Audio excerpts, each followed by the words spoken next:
Hey everyone, welcome back to my new horror story time. And आज का जो horror incident है हमारे साथ रोहित ने शेयर करा है। वो देहरादून का रहने वाला है, अपनी फैमिली के साथ रहता है।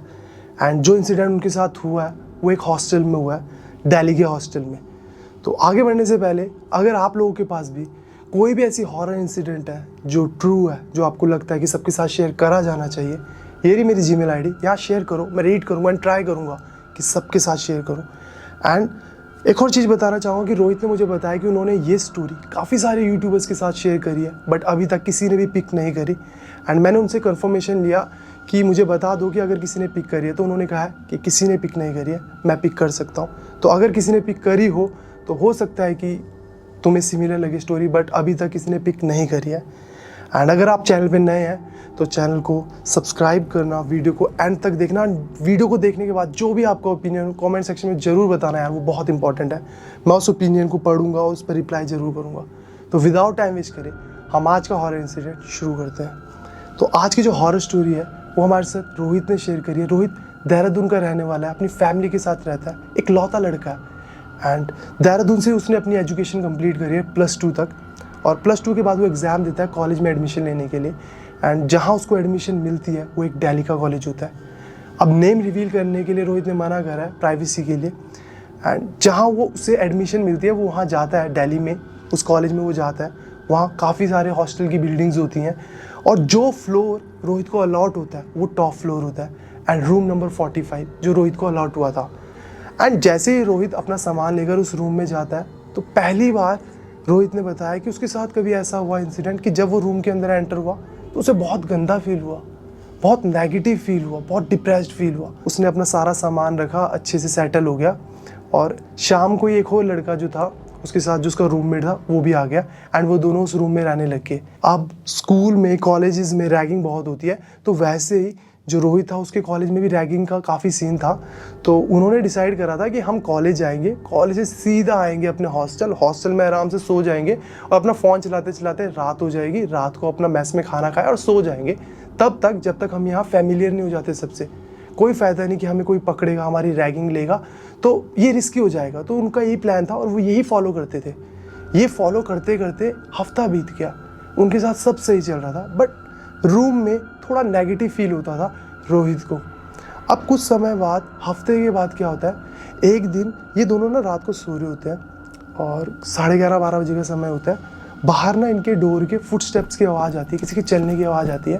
रोहित अपने रूममेट को चुप करा देता है कि हो सकता है हमारे कॉलेज में जिस हिसाब से रैगिंग को बैन करा गया है, रैगिंग बंद है, तो रात के समय पर जो सीनियर्स होंगे वो बच्चों को पकड़ रहे होंगे और उनकी रैगिंग ले रहे होंगे।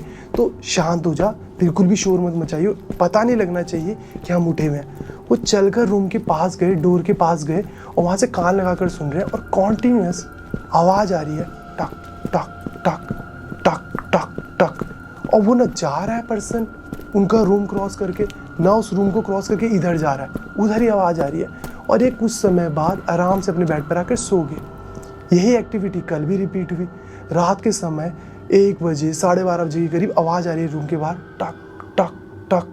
वो दोनों कान लगाकर सुन रहे हैं कि रैगिंग के लिए सीनियर्स आए होंगे, और वहाँ कोई भी आवाज़ नहीं आ रही, वो कॉन्टीन्यूस आवाज़ आ रही है। वो परेशान होकर सोने चले जा रहे हैं। अब कॉलेज में वो अपने जो भी फर्स्ट ईयर के स्टूडेंट्स हैं सब बात कर रहे हैं, किसी की रैगिंग हुई, किसी की रैगिंग हुई। सब बोल रहे हैं हमारी भी नहीं हुई, हमारी भी नहीं हुई, हमारी भी नहीं हुई। अब रोहित और उसका रूममेट परेशान है, वो आवाज़ किस चीज़ की आ रही है। उसी दिन से वो आवाज़ आनी बंद हो जाती है रात को, और वो रियलाइज़ करते हैं कि रात को कोई आवाज़ नहीं आई, और वो दिन सही निकलता। और नेक्स्ट डे क्या होता है, रात के समय पर उनके ना बाथरूम का जो नल का होता है ना, टैप, वो खुल जाता है और पार्टी में ना पानी इकट्ठा हो रहा है। अब रोहित एकदम से उठता है, बाथरूम में जाता है कि यार नल का खुला हुआ है। वो देखता है बाथरूम में तो सब कुछ ठीक है, कुछ भी नहीं हुआ, बाथरूम में तो नल के बंद है। अब वो वापस आके सो जाता है और थोड़ी देर बाद फिर वो आ जाती है।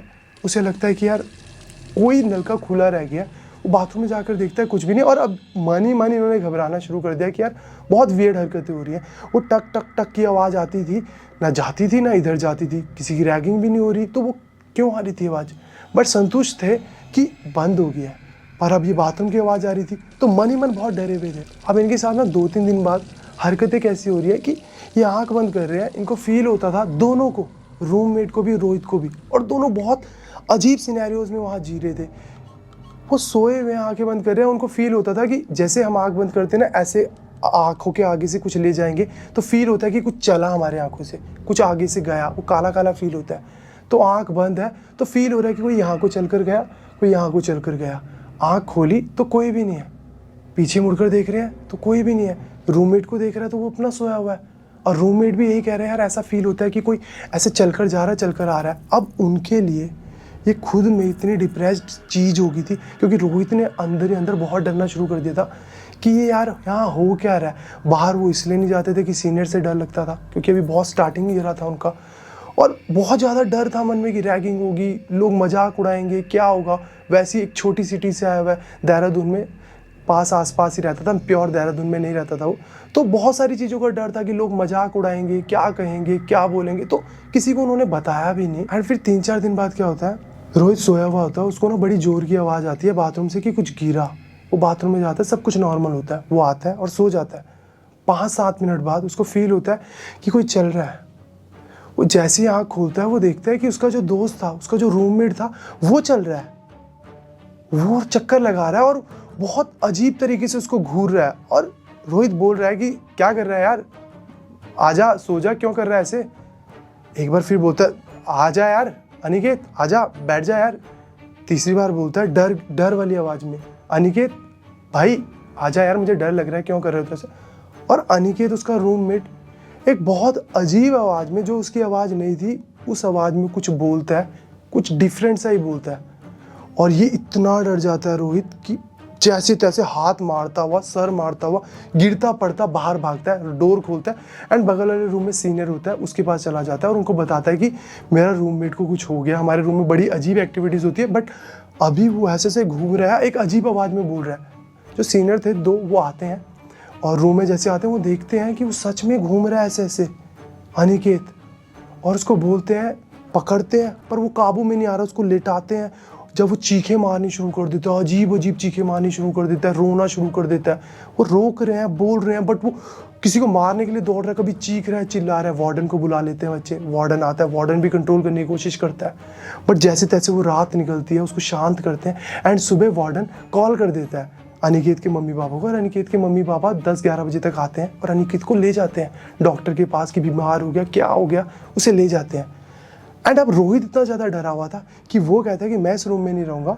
वो जो भी फर्स्ट ईयर का कोई भी स्टूडेंट था उसके रूम में जाकर रहने लग गया।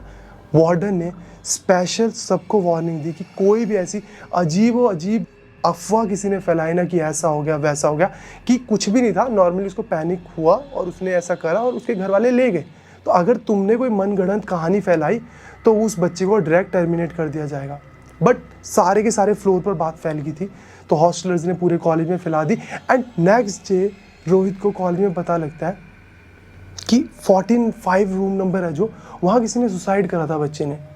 एंड जो बच्चा था उस रूम में वो गरीब परिवार से था, एंड जो उसका रूममेट था उस बच्चे का जिसने सुसाइड करा था, उस बच्चे का रूममेट था, उसने बताया कि वो काफ़ी टेंशन में रहता था, फेल हो रहा था, सप्लीज आ रही थी उसकी, तो वो बहुत डिप्रेस्ड रहता था। उसकी फैमिली बहुत गरीब परिवार से थी, उसकी एजुकेशन को नहीं अफोर्ड कर सकते थे, लोन लेकर अफोर्ड कर रहे थे, बट फिर भी वो पढ़ाई में मन नहीं लगता था, फेल हो रहा था।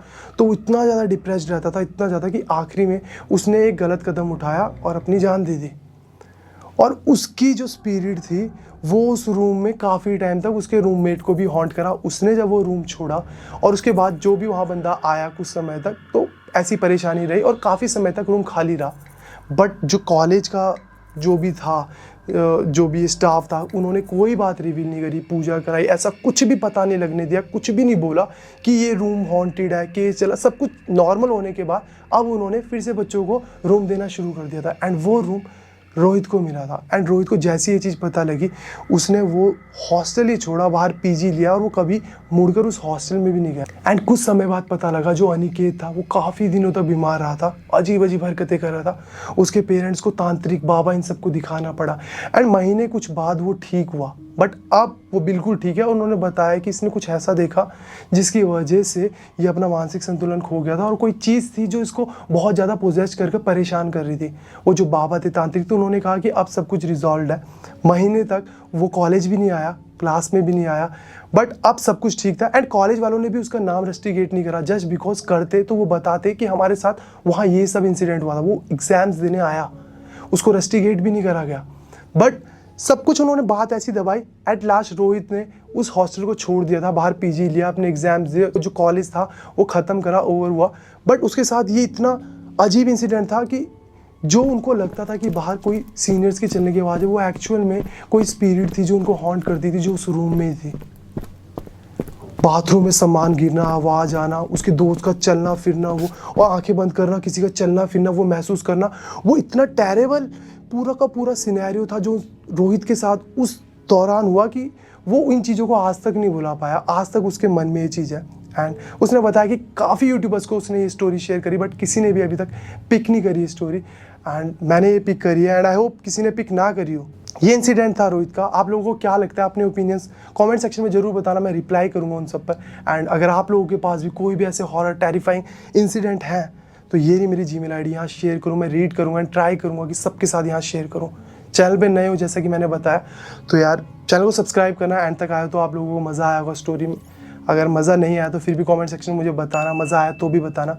एंड ब्रह्म राक्षस वाली स्टोरी पे मैं काम कर रहा हूँ, काफ़ी डिटेल्ड वीडियो है, मुझे सर्च करना पड़ा, थोड़ा समय लगा, बट अब 2-3 दिन में मैं ड्रॉप कर दूंगा। उस पर अच्छे से अच्छा इंटरेस्ट दिखाना ताकि मैं और ज़्यादा डिटेल्ड वीडियोस वाली सीरीज़ भी लेकर आऊँ, मेरा मोटिवेशन हाई हो। क्योंकि जॉब के साथ ये रिसर्च करना, वीडियो लेकर आना थोड़ा सा टाइम कंज्यूमिंग है। मैं रात को शूट करता हूँ, तो थोड़ा अपना यार इंटरेस्ट दिखाना। तो इस वीडियो के लिए बस इतना ही, मिलते हैं नेक्स्ट टाइम में। तब तक के लिए बाय बाय, टेक केयर।